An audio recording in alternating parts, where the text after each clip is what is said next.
that when we're in. Okay, and we're going to begin the show. That is live at Instagram. We'll be live in a second. Oh, done. Awesome. Easy peasy. Easy peasy lemon squeezy. Hello, everybody. Good morning. This is a new show. We've just been having technical difficulties for the last 10 minutes. We will not be having those difficulties, fingers crossed. The idea of this show is myself and the lovely Cien, who you'll be able to see if you are on Facebook, Instagram, YouTube, Twitter, or Facebook. No, I said that already, or YouTube. And myself are going to be meeting every single morning to talk about the latest AI news of the day.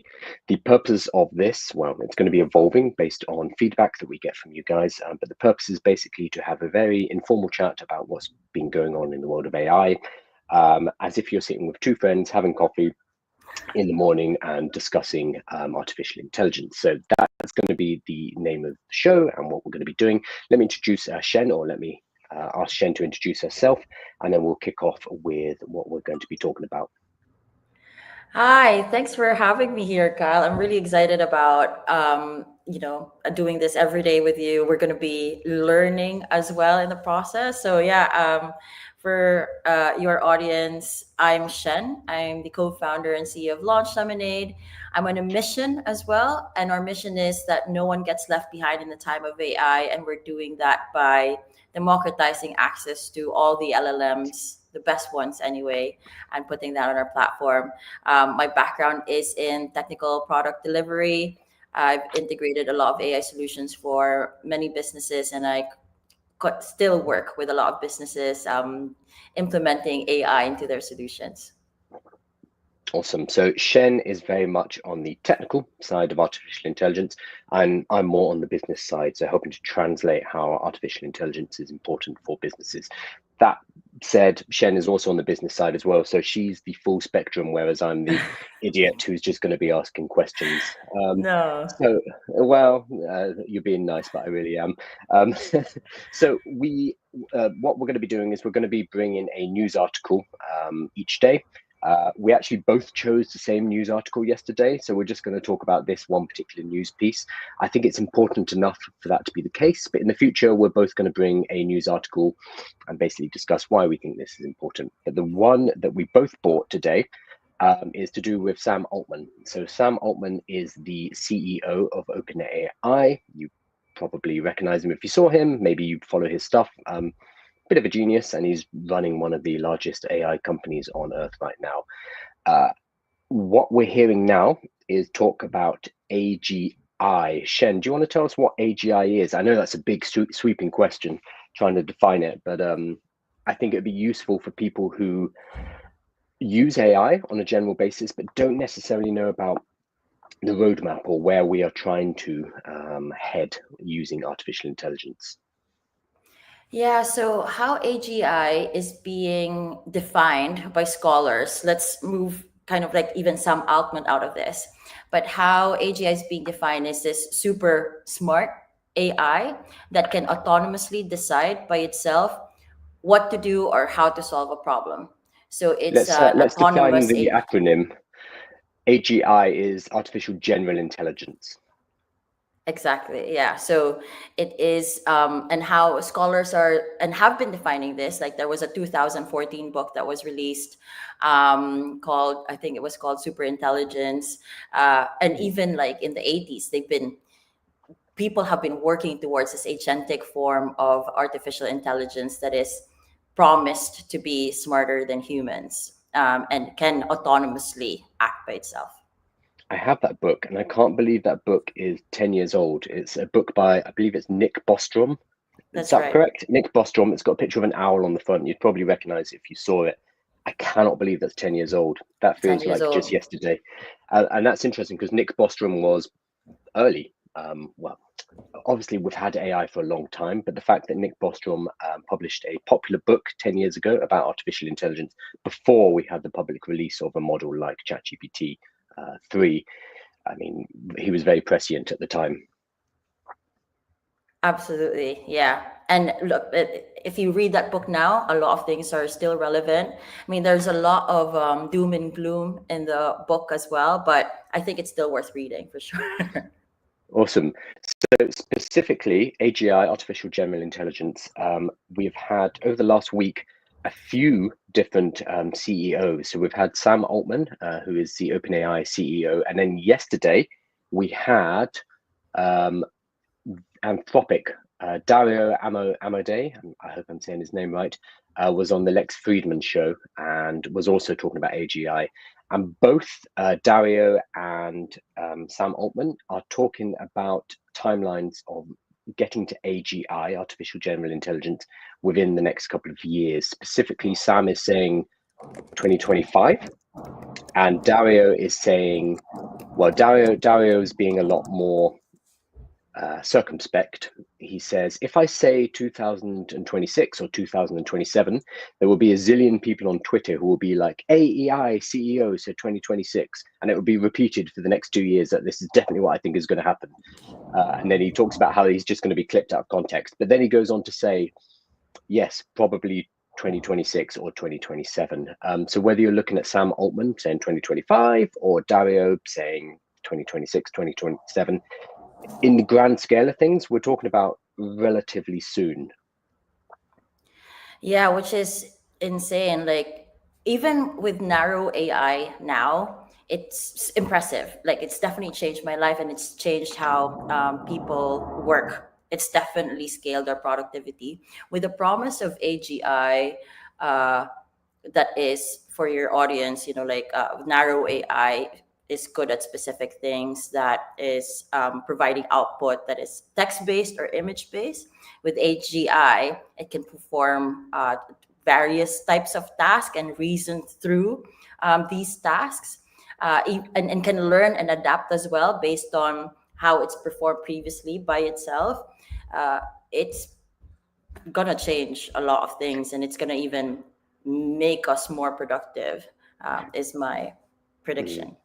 You mentioned the term narrow AI here, or artificial narrow intelligence. Could you tell us a little bit about what that is and how it differs from AGI? Yeah, so narrow AI is what GPT is like now. It's GPT-4.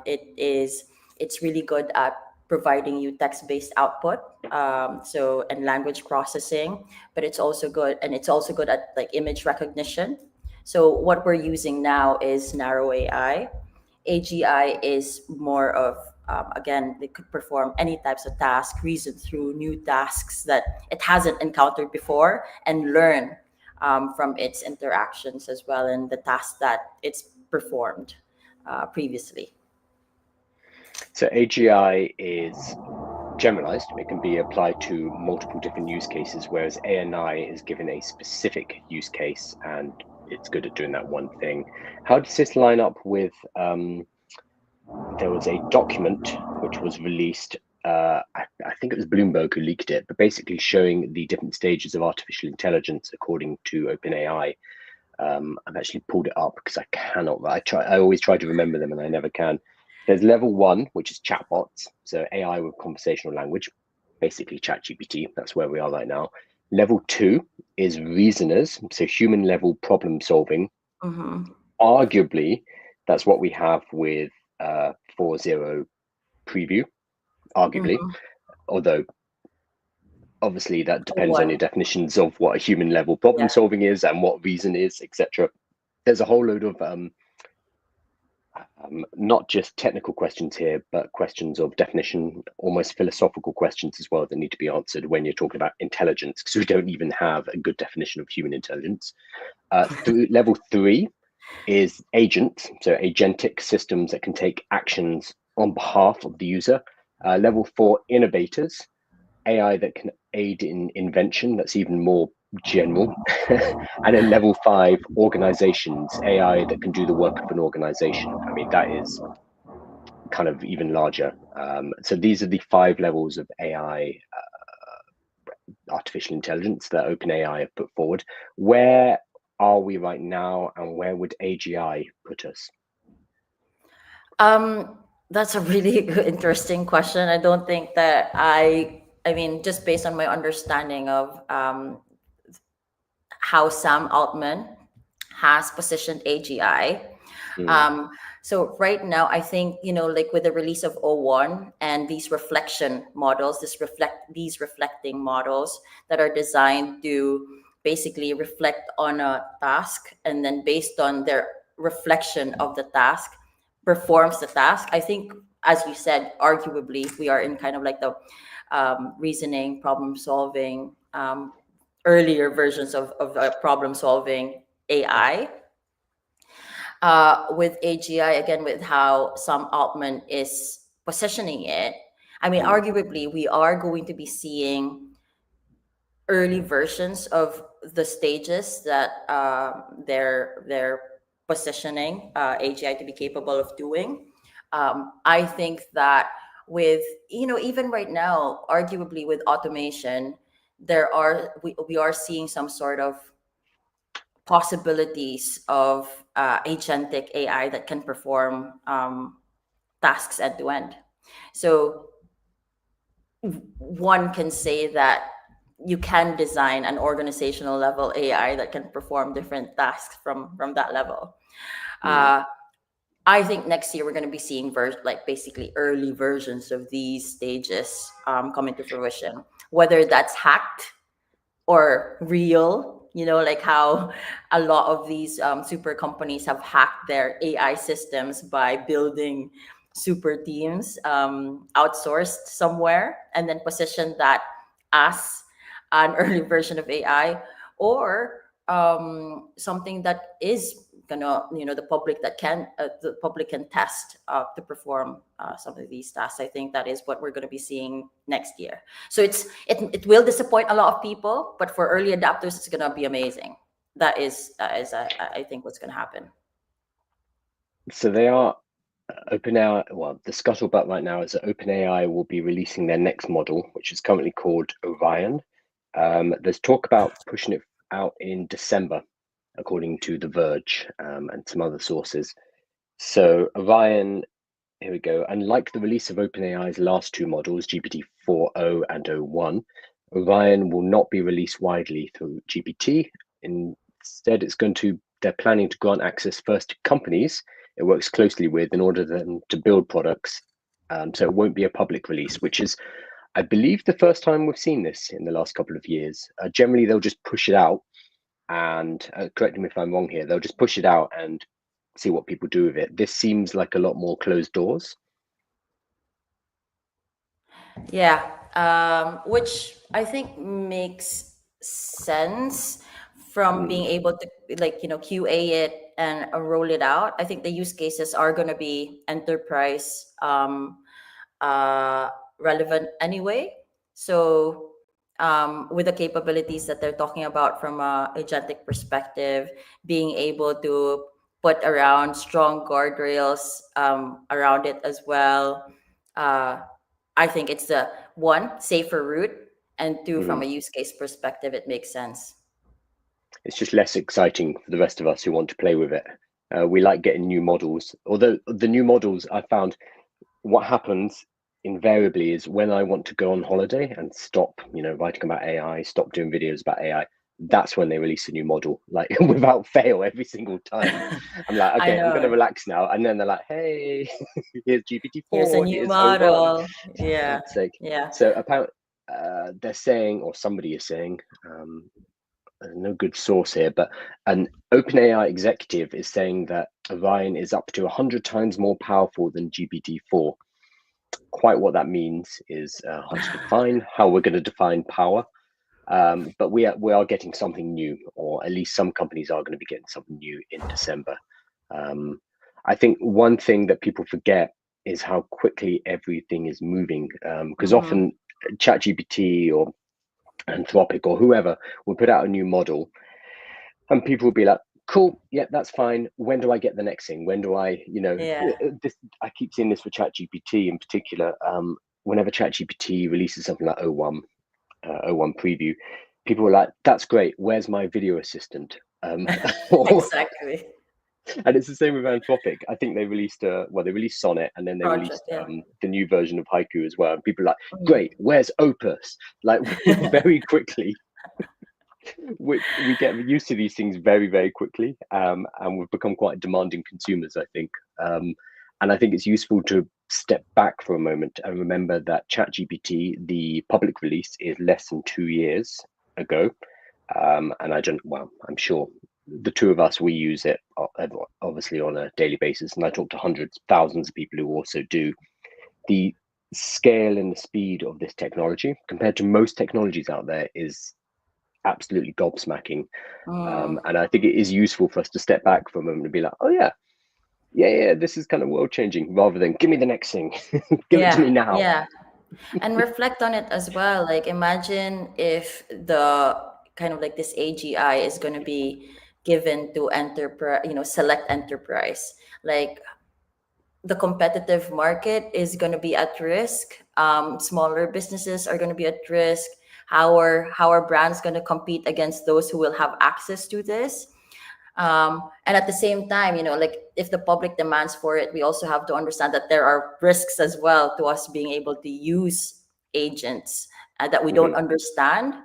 Um, so as much as there's excitement, I think there should also be, like an education piece that these companies have to roll out. I think it's their responsibility to do that, and it's an important thing to talk about as well.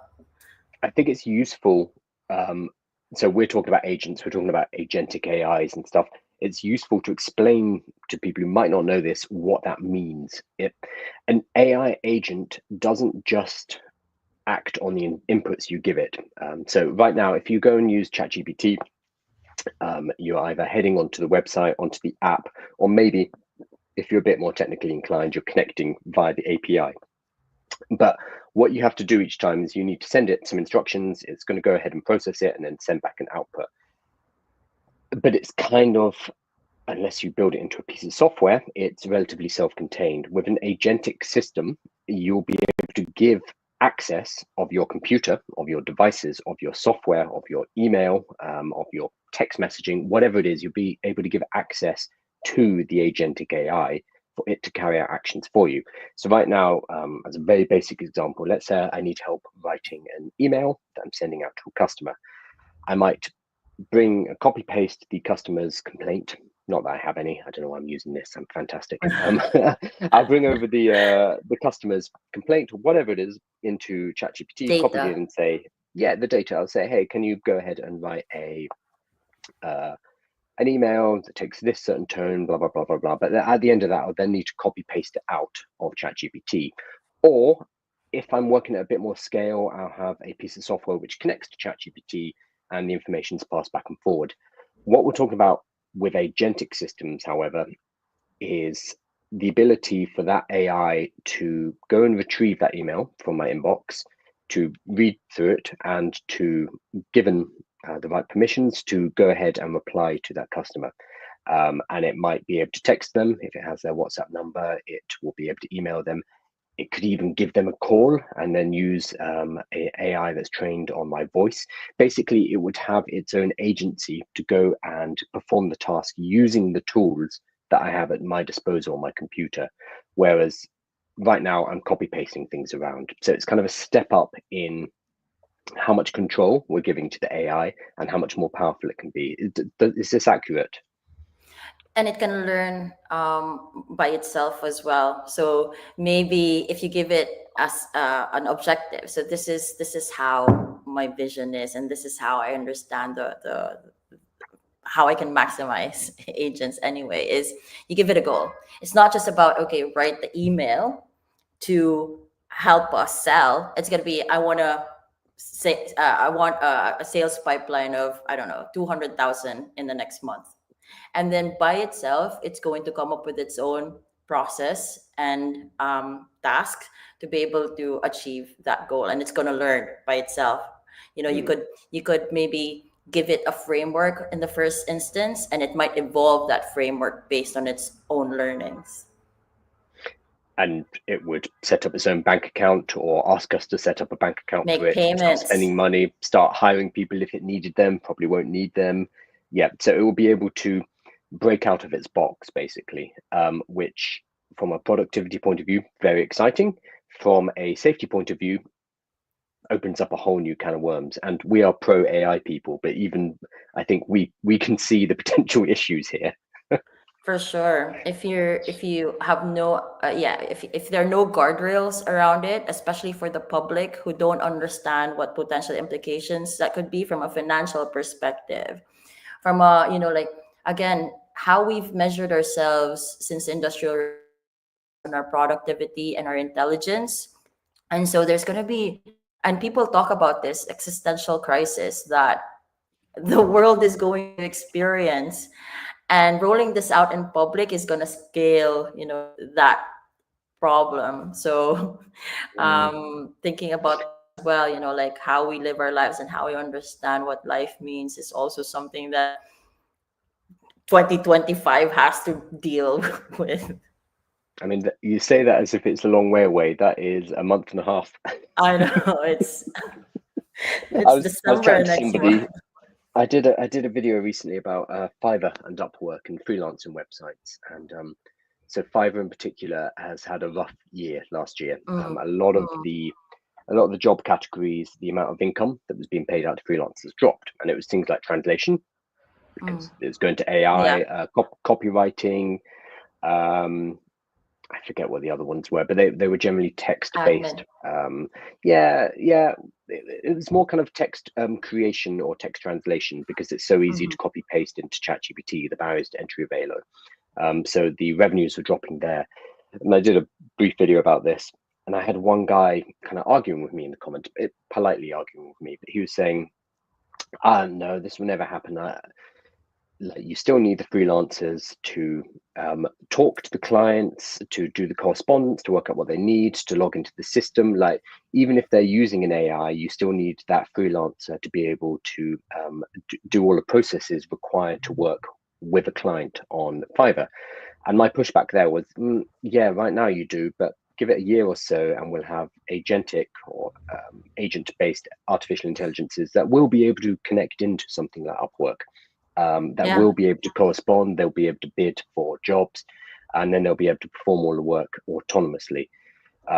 So that will be the transition for the next couple of years when people are using agentic AIs to be able to do that work on these platforms. But my larger thing was, platforms like Upwork and Fiverr will cease to exist. They will not be needed.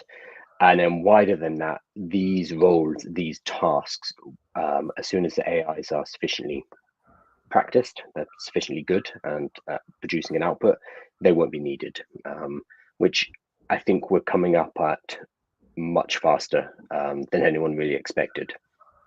yeah. There was a news article. There was this instance where a version of an agentic flow found someone at Upwork to complete Mm, the task. I think there's gonna be. I think we're gonna be hearing more of that. Like if like agents think that a human, like I think that's a possibility as well. If an agent thinks that a human could help them complete the task, they could go to Upwork and mhm. find a real person to help them complete the task. There could be that um handover period. But yeah, you're absolutely right. Like there's going to be a lot of tasks that the agent itself could perform, and we're already seeing a lot of people being let go. Like we heard earlier this year, Klarna let go of thousands of people, and Mm, that's happened across multiple tech companies throughout the year. So it's already yeah, happening. it is. It is already happening. I think a lot of people are still burying their head in the sand. It's it's easy to attack AI and to, well, you can either attack it and say it's not good enough, or what I find people are increasingly doing, when they realize that the AIs are getting good enough, they will attack it saying that it's immoral or it's unethical. So I've seen a shift in how people argue against AI from it's rubbish, it will never take jobs, to oh, it is going to take jobs, but it shouldn't take jobs. And I've seen this transition happening over the last 2 years or so. Mm. There are no easy answers here, and obviously we're pro AI, but for me personally, the idea of it taking jobs is, I mean, it's upsetting. It is going to ruin livelihoods. It is going to take away jobs. It's going to potentially remove whole industries. These are things that we need to deal with as societies and work out what that's going to look like moving forward. I don't think anyone's got any answers. I mean, do you have an answer? If you do, that'd be fantastic. I don't. I don't have an answer, but I have hope. So I believe that everyone has the capacity now and the ability to start their own AI business, Mhm. turn their subject matter expertise into some sort of AI version, and be able to plug in some sort of a marketplace. And I'm not the first person who said this. This is not Mhm. Mhm. original. This is not an original idea. You know, you've heard a couple. I've heard a couple of big AI personalities who said that everyone can become a startup now. And I think that's a version of future that I envision to happen as well. I mean, so I have been setting up and running businesses for the last 20 plus years. And I've started maybe 30 businesses. My first online business would have been, I don't know, 15 years ago or so. And I had to do absolutely everything. So I needed to create the product, I had to make the website, I needed to write the copy, I had to do customer service, I had to do shipping. Like I had to acquire all of those skill sets in order to get into business. Like I had to learn Python and PHP so I could set up my e-commerce on a WordPress site. And like the barrier to entry was really, really, really, really high. Now, obviously, there have been improvements like Squarespace, for example. You can now use Squarespace to set up a website very quickly. But I think across the board, what's happening now is we can use AI to very quickly start up a business because it means you do not need to acquire every single skill. You don't need to be a copywriter. You don't need to be a customer service expert. You don't need to be a product Developer. developer. Yeah, you can basically tap into expertise using an AI, which means you don't need to learn all the skills yourself, or you don't need to hire in those skills. Which, when you're very early on starting a business, or if it's your first business, is too expensive. So right now, I see this as a really exciting time for an entrepreneur or anyone who wants to start their own business. Um, because we do have access to probably the most powerful tool that I've ever seen in entrepreneurship. So I agree. I think it's a very exciting time for people who want to embrace that and over the next few years build something. Mhm. Agreed. Yeah, for sure.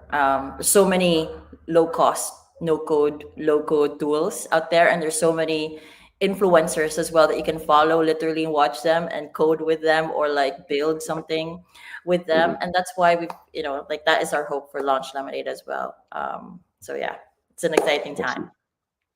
It is a very exciting time. So we are going to wrap up here. So the idea, this is our very first stream of this type, but the idea is that Shen and I are going to be hopping on every morning, hopefully every morning, just to talk about a piece of AI news. So today it was based on the announcement that, well, not the announcement, the tease that Sam Altman put out there about the arrival of AGI, artificial general intelligence, hopefully next year, 2025.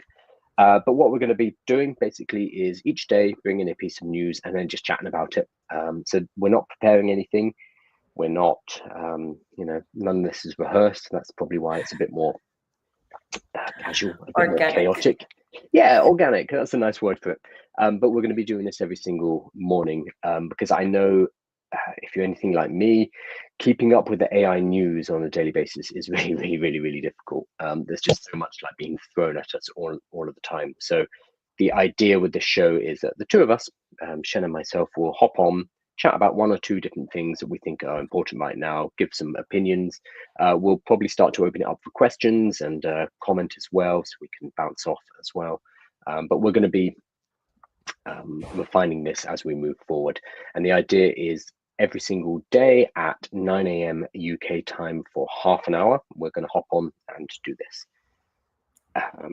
But yeah, this is the first one, and we will get better. Do you want to do a little cheeky plug? Let's do some plugging while we're here. Yes. My cheeky plug is just to follow me on TikTok, whether that's Launch Lemonade or Shen and AI. That's CIEN and AI. Cien and AI. And my cheeky plug is that I'm running a webinar this Thursday. So one way that I generate an income is I go and personally give workshops to businesses around the world. So I'm an international AI trainer. It sounds very fancy. But right now there's just an absolutely massive demand for this, and I'm not able to do all of the gigs. So what I've started to do is train other people about how they can go and give workshops. I personally get paid between $1,000 and $4,000 per hour, and I have students who are getting paid similar amounts as well. So I have a workshop on Thursday. It's going to be 6 p.m. London time, and I'm going to be walking through what the demand is, and kind of the skills and the pathway you need to follow in order to start to generate this kind of income by delivering AI workshops to businesses. The way to find that is going to be the link in my bio. It should be the top button. That's going to allow you to sign up for the webinar. Webinar's totally free, 6 p.m. on Thursday. So cool. That has been the show. We will hop on tomorrow with, I'm sure, more new AI news, because every single day there's something going on. And yeah, thank you for being here with us. We had, let's see, we've had over 100 people on the live, and I'm going to be repurposing these and putting them out on socials as well. So thank you for joining us, everybody. And thank you, Cien, for hopping on so early in the morning as well. All right. Thanks, Kyle. See you tomorrow. Thanks, guys. Bye. Closing this one down. Bye.